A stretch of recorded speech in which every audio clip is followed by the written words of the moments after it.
suami boleh cuti ketika istri melahirkan. Waktunya antara 1 minggu sampai 30 hari, ini sedang kita bahas.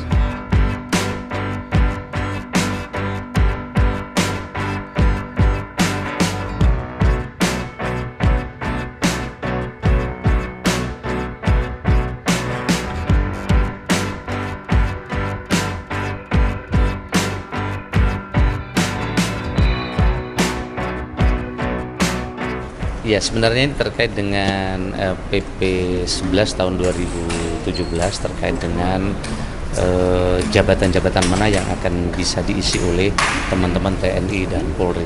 Nah, RUU ini sedang kita bahas. Saya kira ini hanya bagian saja. Ada banyak substansi, termasuk yang baru adalah terkait dengan suami ketika istri cuti melahirkan. Selama ini cuti melahirkan itu kan hanya untuk istri, sementara suami tidak punya ruang dan waktu untuk cuti bagi istri yang melahirkan. Nah, di RUU ASN yang baru, di RPP-nya sedang kita bahas terkait dengan suami boleh cuti ketika istri melahirkan.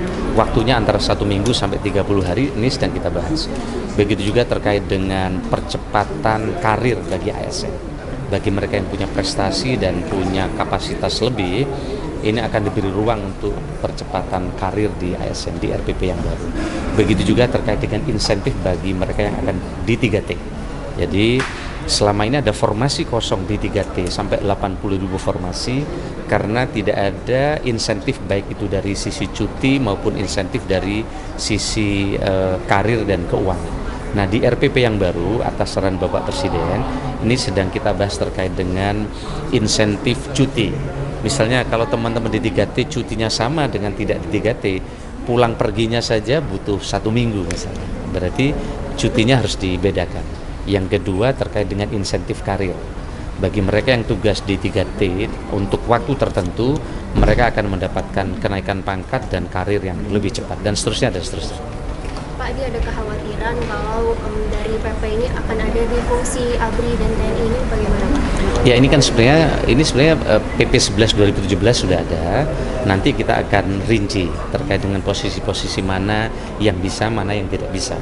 Karena juga terkait dengan Undang-Undang TNI. Undang-Undang TNI kan sudah mengamanatkan untuk jabatan tertentu dan di instansi tertentu. Jadi tidak bisa di seluruh instansi. Jadi untuk TNI itu hanya boleh di 10 instansi tertentu dan untuk jenis jabatan tertentu. Jadi tidak boleh semua jenis jabatan. Kira-kira. Ini katanya bersifat resiprokal ya Pak. Apa timbal balik itu seperti apa Pak? Nah, terkait dengan RUU ASN yang baru memberikan ruang resiprokal untuk TNI Polri.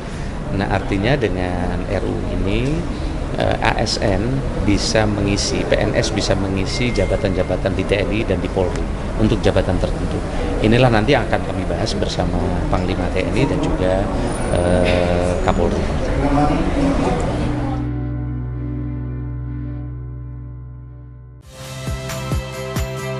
Saya Magister Tarigan.